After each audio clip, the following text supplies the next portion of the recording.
Firstly, he is involved in many aspects of college life. He is part of the Tea and Toast team, he is a Junior Welfare Rep, he is the Disabilities Rep, and he will be an Open Day Rep. And he's shown he has skills to be chosen for these positions and represent Hatfield. Also, he writes reports for the Hatfield A's football team. He's even taken up wheelchair fencing. And if that doesn't convince you, he was part of the University Challenge Hatfield team that beat Castle. Secondly, he has so many good qualities that would be suited to the role. He is enthusiastic, he is always up for getting involved. He even managed a Bailey Bar crawl last November across the bumpy cobbles, down the winding St John's staircase, and making an entrance through Castle Gate and opening the great doors. He is one of the most friendliest people I know, recognised throughout Hatfield. Hatfield was always come over to him in the college bar for a chat when he's there. Jamie is dedicated, hard-working, and has the determination to get the job done, but knows how to have fun at the same time. He has a very good sense of what is right, and the confidence to stand up for himself and for others. He will bring so much to the team. He will always get involved. He represents the views and standards of Hatfield uni-wide. He will fit into all parts of Hatfield life, and he is a great asset to any team as a player or as a leader. If you elect Jamie, he will maintain the very high standards of the welfare team in Hatfield and promote the great work and support that welfare offers. Thank you.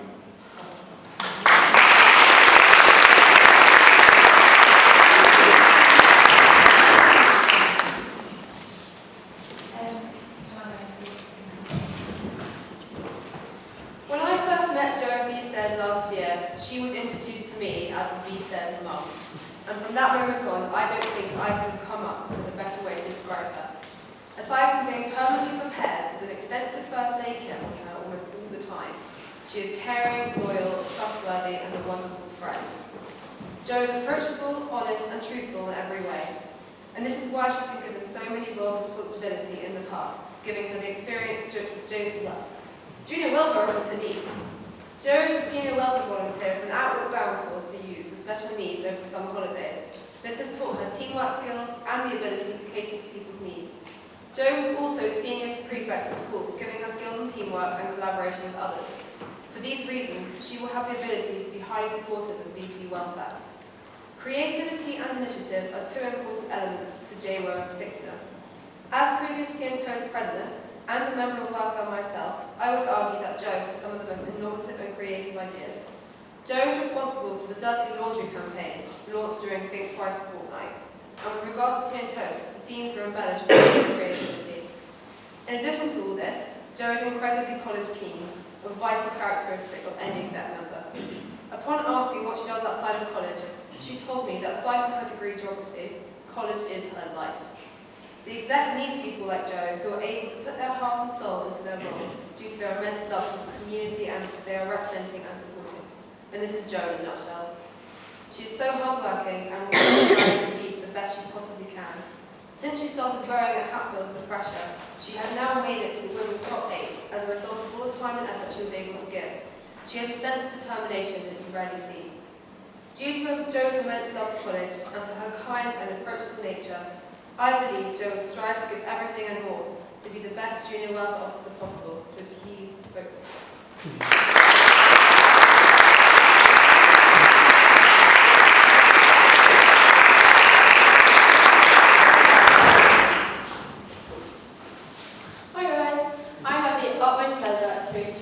Rachael Boyce.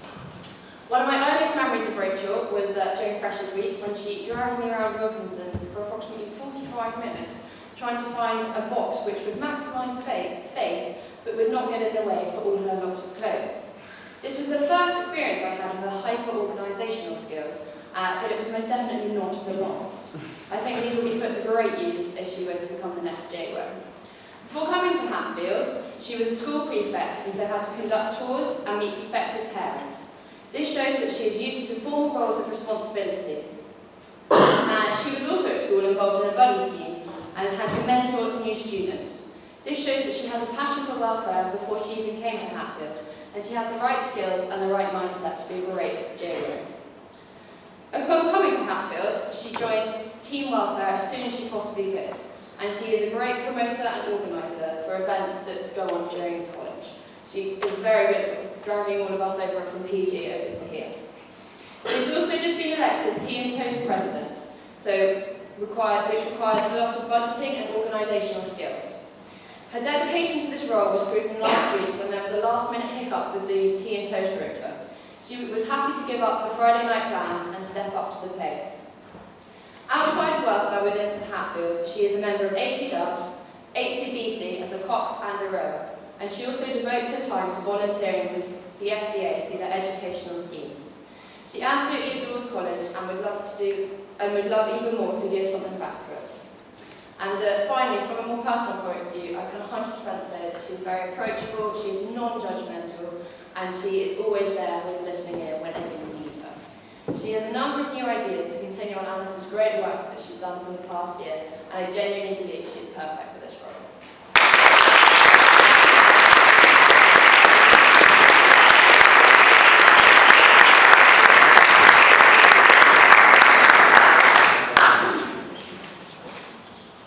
Okay, so first question.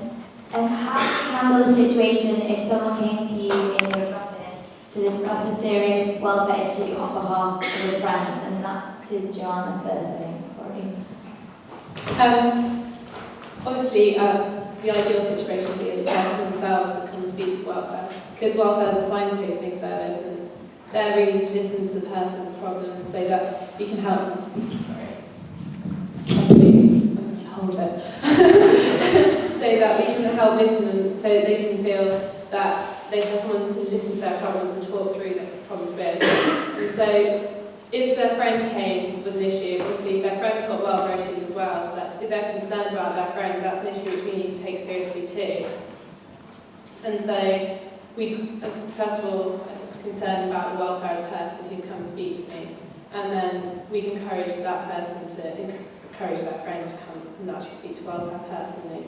Of course, if they were feeling uncertain of coming to welfare, which is why their friend had come, we could also point out that there's a variety of other systems in place within the university which they can go and speak to, such as the university counselling service. Like, welfare in itself isn't the only way people can access welfare within the university system. I'd just like to reiterate what Joanna just said. I think it's important that we shouldn't dismiss it just because they come because it's a friend's problem. I think you should do your utmost to encourage the friend to come along. Maybe you could have a session with the friend and the person who's coming to you. I also think that there's an issue here when people come and say it's about a friend when it might not actually be about a friend.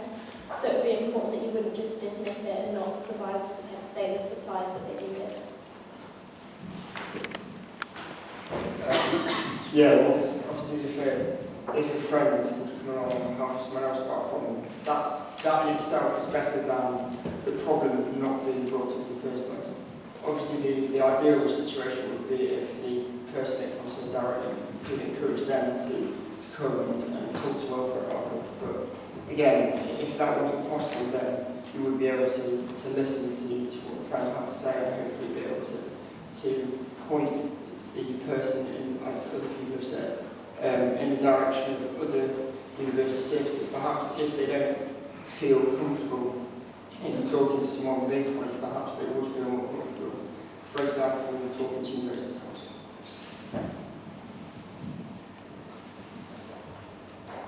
Thank you. Junior Welfare Officer is the newest position on Exec, having only been here 1 year. How would you build on this role, and where do you see this role in 1 year's time? That's Rachael first. Well, in 1 year's time, I hope it will still be the most oversubscribed and most applied position on executive course and very popular. I feel like I'd like to uphold the standards that Alice has set. I think it's important that the workload for the VP was reduced since Jago has arrived. I would make sure to support everything that the VP did and make sure that she or he would be able to do their work alongside.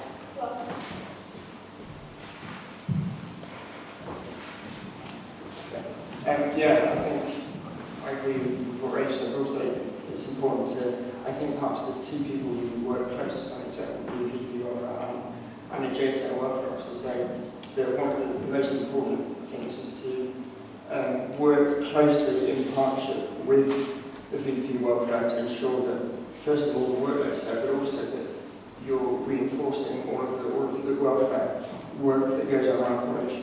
And one other thing I thought maybe was that I know that as part of One World Week there are lots of different minorities, for want of a better word, events going on, but perhaps if we spread those more throughout the year, for example, disability awareness, perhaps we could just have different events all around the year rather than kind of squishing them all into these 2 weeks. I think if JCR, one of the main things that JCR Welfare would do would be to help to lead these campaigns, support the VP Welfare, but also to contribute new ideas and improve welfare in the best way that we could. I think the creation of the JCR Welfare Officer has done a really good job in actually alleviating some of the things which VP Welfare was doing for when roles VP Welfare had was one of the largest roles in college. And people like Becky Steves, who you might remember, she did so much as VP. So the creation of like the JCR Welfare Officer as an exec position eliminates that people actually have more time to have a social side of their university experience as well. I think as JCR Welfare Officer, I'd like to see maybe being able to take part in more committees and continue to like help the VP sharing of the roles. I think JCR Welfare Officer has a really key job of doing, basically overseeing the welfare system, and therefore that's their main side of the role, whereas the VP side of the role is more the VP duties as opposed to overseeing of the welfare. So the JCR Welfare Officer should be able to take control of the campaigns, and as well as working obviously really closely with the VP, but also providing that slight amount of autonomy so that there is time for people to get involved in a variety of different activities. Thank you. International students form a large community within Hatfield JCR. How would you ensure they're supported by welfare from the beginning of their Freshers Week? Yeah, I think international students are massively important part of Hatfield, but also it's easy to forget that although everyone's when I start university and moving away from home, that's especially the case for international students. And perhaps one of the most important things, as well as supporting these international students with their problems, is also to help other students within a college to better understand perhaps different cultures within college. I know, for example, during One World Fortnight at the moment, we're organising various different international events, and I think perhaps the best way of making international students feel more at home at college is also by making it easier for other students to understand different cultures. And I think if we did that, we would become more integrated, and hopefully that would mean that the transition into university, which is obviously different for international students, would be made slightly easier. Having lived abroad for a while myself and being as an international student in Norway for a while, I can understand that it is quite a big thing coming to a different country and settling into a different culture. And so as an international student, I feel that they've been sort of underrepresented in welfare in recent years, and maybe if it was possible to have an international welfare rep who could do a really good job of maybe integrating welfare as a more permanent part, integrating international students as a more permanent part of welfare. And also, there's a variety of different reps around college which are sort of related to welfare. So you've got international reps, and you've got food reps, and you've got disabilities reps. And I think it would be nice if on a more regular basis these reps could actually all get together with the welfare reps, and we could discuss campaigns and how to make them more widespread than we currently do at the moment. I feel that the international students aren't represented enough in welfare. I think that the Freshers Week, I think it happens 4 days before our Freshers Week. I think it would be important if VP Welfare and JCR Welfare Officer were present during that time. I also think that we used to have theme nights and catering last term. Some of them were really good, some widespread. But I think for like big international, like Thanksgiving, Chinese New Year, it would be quite fun and bring the culture to the rest of the college if we could have themed nights, don't you?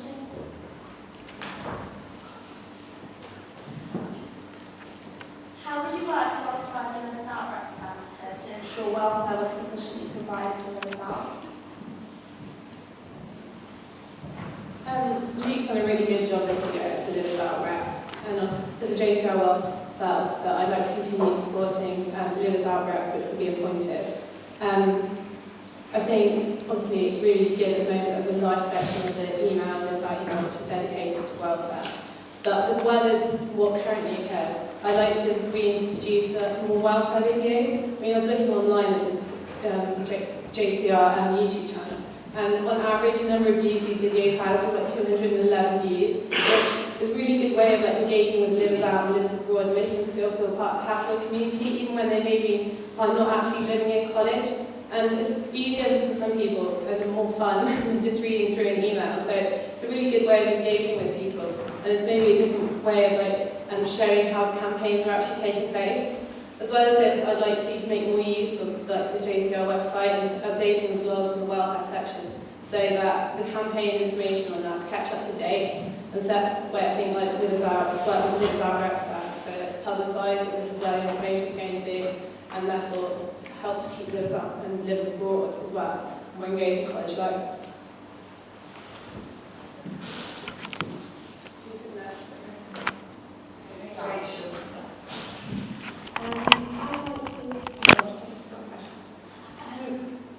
Livers Out. I would like to introduce a text-to-supply service. So we have the welfare mobile, but I don't know, not many people probably have it saved in their phone at the minute. But if everyone could be given the welfare number, maybe through a business card in their bodge, maybe in the beginning of the term, and then Livers Out could text for certain supplies, like they could have a limited number, obviously, and then they'd be delivered into the pigeonholes, say on a Sunday afternoon, and then they can pick them up when they're in college. Working with the Livers Out rep, I think the house hunting rush, I think we should have designated drop-in sessions to help relieve the stress for the freshmen. Yeah, obviously the Livers Out for probably the majority of college, so it's equally important to make sure that their welfare issues are heard. As far as that goes, also, in addition to what people have said, making sure that, I know that there's a Livers Out email at the moment, but perhaps also extending that further into Facebook and Twitter, and maybe perhaps even a text service where you're able to be informed by text of different things. Because I can imagine that as a Liver Out, it can feel that you lose touch easily with what happens in college. And I think perhaps also if we made more use of advertising space where Livers Out would like to be, for example in Bath and other areas, to make sure that people who live out are fully aware of all the welfare support that's offered. I know we have the Livers Out who do a great job, and also it's important to remember that Livers Out have specific welfare needs that might be different to Livers In, so if we address that.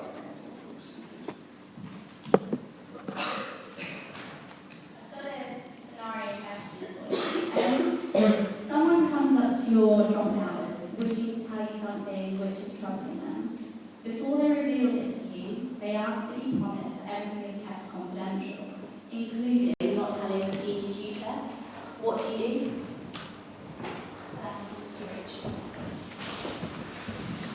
Confidentiality is a big part of the drop-in sessions. I would have to promise the person, I would want to be able to offer advice, I would want to be able to signpost them, and I felt if I didn't say that I would be confident, I would ensure confidentiality, they wouldn't tell me, and that would be bad, because then they'd just turn around and the issue wouldn't have been resolved.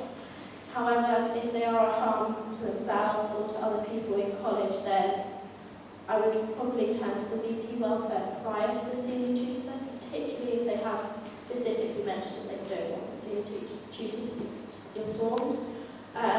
Between the VP welfare and myself, hopefully we'll be able to come up with signposting towards the university services, or if need be, I would have to break the confidentiality, that would be a last resort. Yeah, obviously confidentiality is an essential part of the welfare system in Hatfield, but I think under the vast majority of circumstances we would respect that confidentiality. But if I was making a judgment call and thought that either they were a danger to their own welfare or a danger to other people's welfare, then you would have to seek advice. And as Rachael said, I think the most obvious next step would be to go to the VP welfare and try to find a solution. Obviously confidentiality is important and should be maintained wherever possible. But if the best way of finding a solution to that person's problem is by informing people who may be better placed or better qualified to help them, then I think that would be all we have to do. I agree with what Jamie and Rachel said so far, but because of the Hatfield welfare system and that we are non-judgmental, non-advisory and confidential, and Hatfield confidentiality agreement states that nothing that's said in the welfare will be passed on unless someone is actually a threat to themselves, others, or national security. So if they weren't actually impinging on any of these particular aspects, then there would be no need to inform anyone else of what's being said in that meeting. Of course, if they had specifically said that they don't want to speak for the senior tutor, there's plenty of other sort of paths which we can take through the university system to inform people in more senior positions about the issue which is at hand. And so I think we'd find a way to deal with the person's individual welfare issue. Any questions from the floor? Yes. I know that in a welfare role it can be very easy to get overwhelmed by the work you're doing, especially as you have a personal connection quite often with the people you're working with. How would you ensure your own welfare while you're doing the job and making sure you don't get overwhelmed?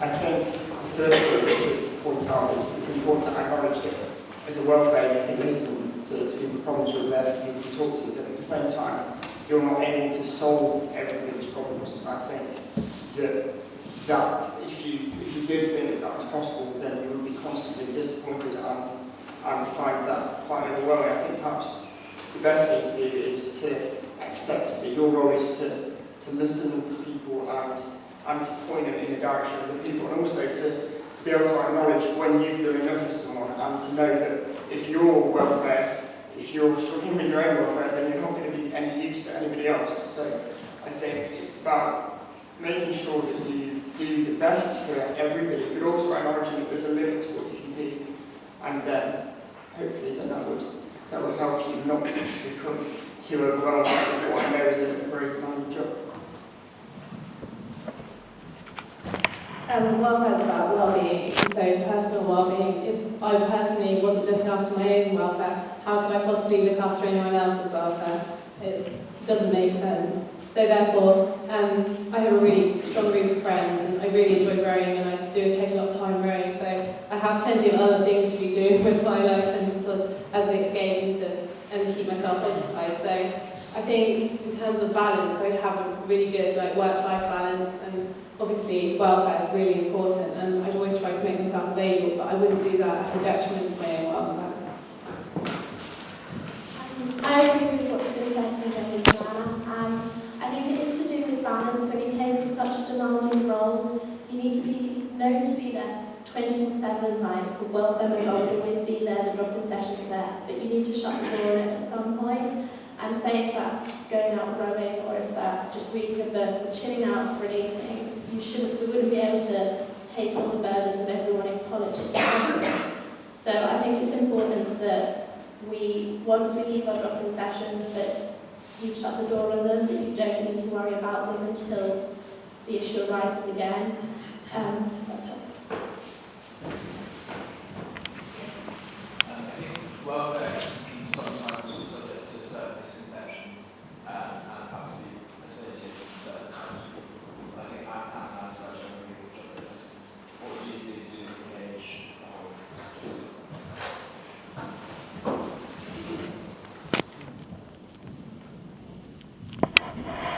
I don't think there's a standard welfare person. I think anyone can do welfare. Welfare is about listening and being there for people. I wasn't part of welfare last year, but I did partake in lots of events and I team toast. So I don't think I think I engage with plenty of people. I'm a really friendly person, and I therefore engage with all manner of people in college.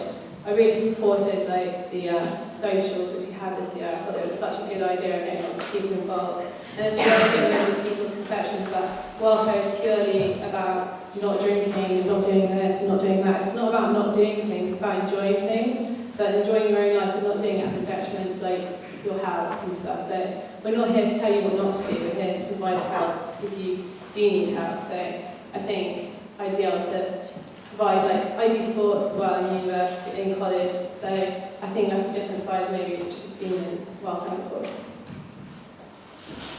I agree with what Joanna said. I think that there isn't a typical welfare person. We all do various different hobbies, we all have different pastimes, so that proves that there isn't someone who's definitely suited for welfare. I really enjoyed the all-college social. I think that it involved, even Lovers Out came in for it, and it was through I think it also, an email went out to social sex to get sports teams and societies involved. And if I was elected to chair, I think we should do that probably on a termly basis. I know we haven't had one this term, but hopefully next year we could. Yeah, well, first off, I'm probably not typical welfare person. I help at Team Toast, but I actually can't make toast. So that shows you that although that might be the opinion in some places, it's definitely the case. And also, I'm a really keen sports fan, massive football fan, massive cricket fan, with of course the football team. And with that in mind, maybe something that would be a good idea is to keep sports teams involved in welfare on a more regular basis, perhaps through a weekly email or something which would be specifically directed at sports teams and to address that if there is this idea that welfare is a particular type of person, just to make sure that we reach out to all of that field and give the impression that yes, welfare is for everyone, whatever problem they might have and whatever they might need to talk about. What would you do in a situation where you didn't agree with the advice of DP welfare? For example, in the problem Hannah gave, if they had a conflicting idea to you, how would you go about dealing with that?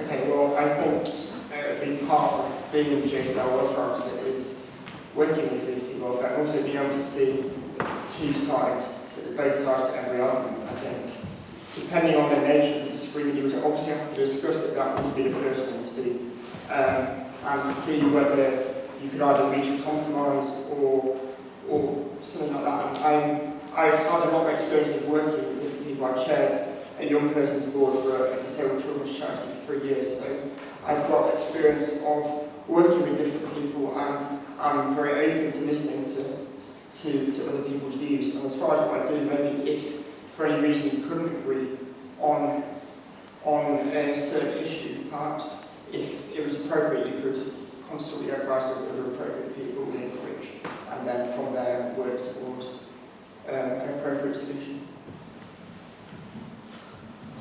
Actually, I don't think I'll be discussing roles relating to individual welfare with the VP very often. I mean, that would only happen if the confidentiality agreement needed to be broken, because on a normal basis you wouldn't be discussing someone's individual welfare with someone else in the welfare team, because that is a private thing which takes place in the welfare room, unless the confidentiality agreement needs to be broken. In terms of maybe organising events which maybe have disagreements with welfare, someone else who was on the welfare team, I was a senior prefect at school, and I've taken lots of leadership roles, both at school and outside of school, in sort of a senior welfare role at Outward Bound weeks with people with young and disabled people with learning difficulties. And I think I'm a very patient person, and I try to find an agreement which was mutually acceptable between both myself and the VP welfare. If I was discussing a welfare issue with the VP, like Joanna said, it would have to be because the confidentiality needed to be broken. And at that point, if we were having a disagreement and the issue was urgent, I would feel the need that we might have to introduce like an impartial person to our discussion, perhaps the senior tutor if he was allowed to be privy.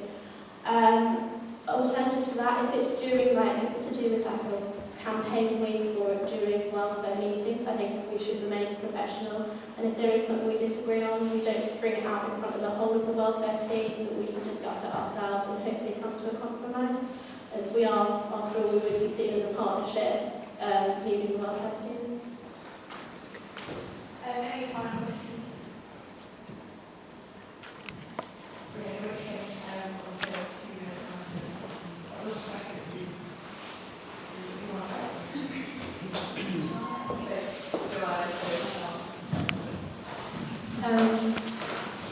I've been living out this year and I'm going to be living back in next year, and I think that'll be an asset to the VP welfare role, because I'll be on hand. VP welfare, what am I saying? JCR welfare role, because I'll be in college more often.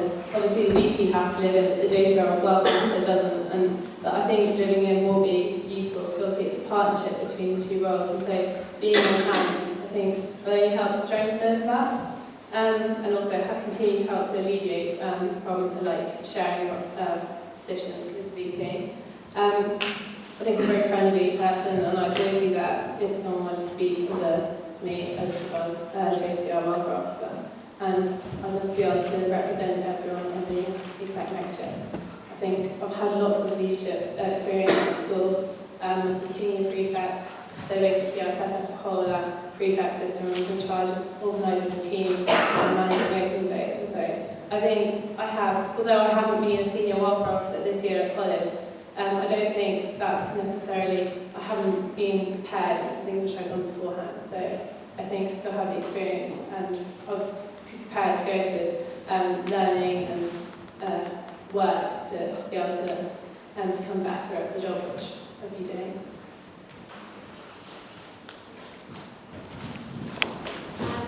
I think quite a few issues we've spoken about, but a couple haven't come up.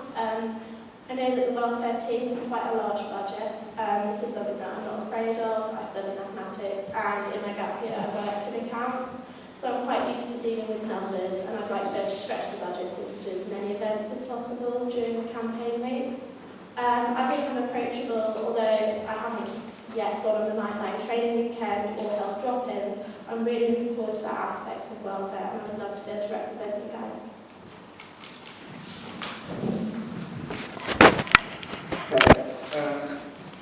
So, why should I be the next JCR welfare officer? Well, I think the ideal welfare officer should be approachable, friendly, non-threatening, discreet, and non-judgmental. Having a disability gives me a keener sense of the issues that people encounter. University is meant to be the best time of life, but there are always times when people need more support to work through their problems. I'm going to be living in college next year, so I'll be around most of the time. I'm pretty recognisable, and let's face it, you'll probably catch up with me eventually as the top speed of my chair is only about 5 miles an hour. Also, I think someone who's 5'2" and uses a wheelchair could accurately be described as non-threatening. Having experienced prejudice and discrimination during my life, I think that I'm well placed to help others who are going through tricky situations. I'm completely non-judgmental and have a strong sense of fairness. And as I mentioned previously, I was the chair of a young person's board at WizKids for 3 years, and that gave me lots of experience of helping and supporting other young people with their problems. I know that it's not always easy to talk to someone else about welfare issues. I can promise that in addition to the usual welfare hours, my door will always be open. I'm always happy to have a chat, whatever you want to talk about. I might not be able to make a cup of tea myself, but if you can provide the tea making, I'm more than happy to be the listener. If I'm elected as the next JCR welfare officer, I want you to know that I'll be 100% committed. I'll always be available at 7 hours to and I'm someone that you can completely trust and rely on.